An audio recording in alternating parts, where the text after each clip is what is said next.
going to tell you something about me. I'm going to tell you why I got in the race, and I'm going to tell you why I'm the best candidate in the race, and all in 10 minutes, and I hope to answer it, have some questions in time. I'm the former dean at Chapman Law School. I stepped down February 1st to run this race for Attorney General. I would not have done that if I didn't think I could win this thing. I'm a former law clerk to Clarence Thomas. I'm the founder of the Center for Constitutional Jurisprudence, which is, with Ed Meese, has been involved in over 50 cases before the Supreme Court in the last 10 years. Let me tell you about some of those cases, because you've probably heard about them. Michael Dudow's case, challenging the word under God in the Pledge of Allegiance. I was involved in that case. The Ten Commandments case down in Texas, securing the right of Texas to keep the Ten Commandments on its Capitol grounds. I was involved in that case. The school vouchers case out of Ohio. I was involved in that case. A number of religious liberties cases. I've also been involved in the Commerce Clause cases. These are very technical, but extremely important because they set the limits on federal power.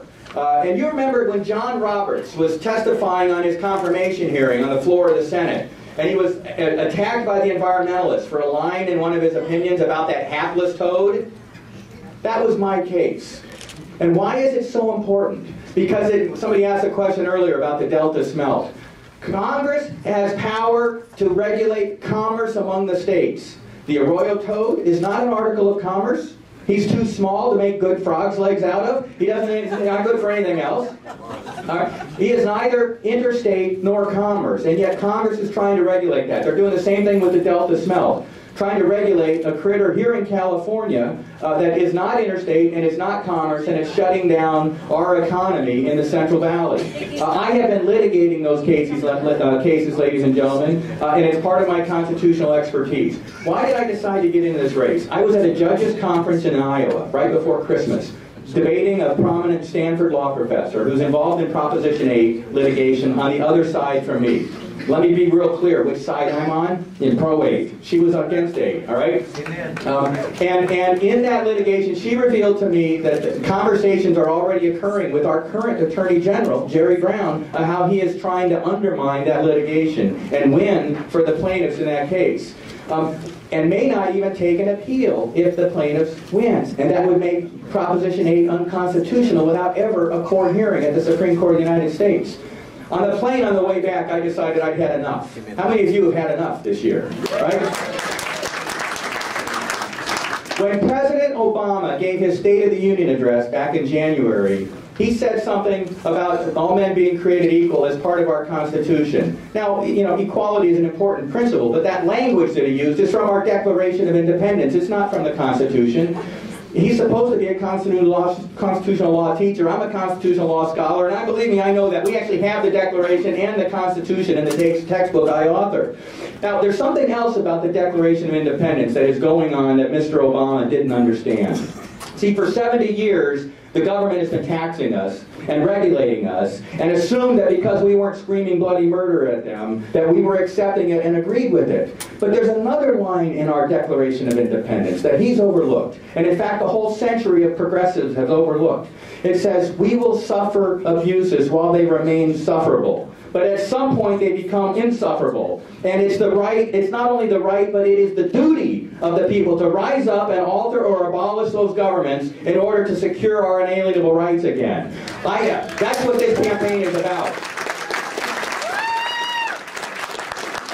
So when I learned that our Attorney General, whose sworn obligation is to defend the will of this people, was trying to tank Proposition 8, I said I'm going to do something about it. A decade ago, Bill Lockyer, his predecessor, did the same thing with Proposition 187. And I, as Attorney General, will do something about that one as well. Let me tell you what I can do as Attorney General. And it requires a constitutional expertise to know this. Ed Meese, when he was here in this state, got a provision in our state constitution that says officials of this state are obligated to enforce statutes and initiatives until they've been ruled unconstitutional by a court of appeals or higher. Proposition 187 was never ruled unconstitutional by a court of appeals or higher. The parties to that litigation have to follow the court order with respect to them. But every other official in this state is obligated to be enforcing that, and they're not, and the Attorney General of this state can force them to.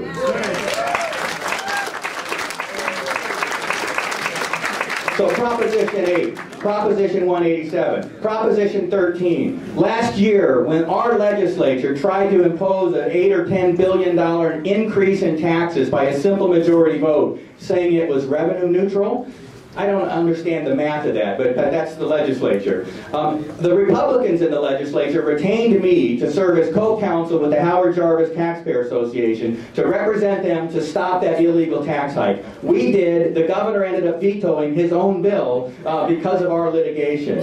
I did the same thing in Nevada, trying to stop an illegal tax hike over there. So those are the constitutional issues.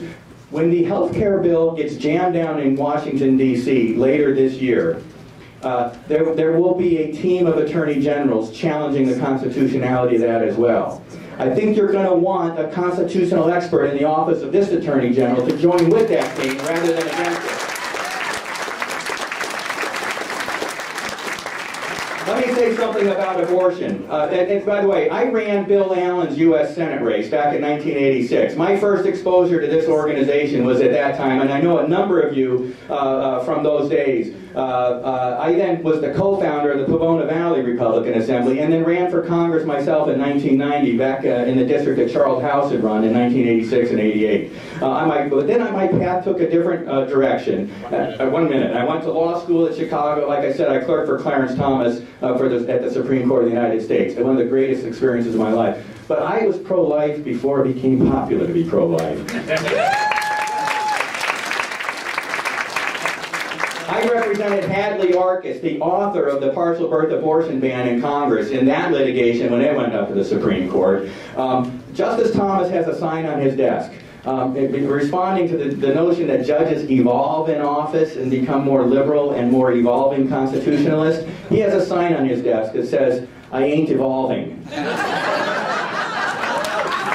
Ladies and gentlemen, I'm proud to have had him as a mentor, and I got to tell you, I ain't evolving either. I would welcome your support. It's people like me that this organization was designed to endorse, and I hope I have it from you. Thank you so much.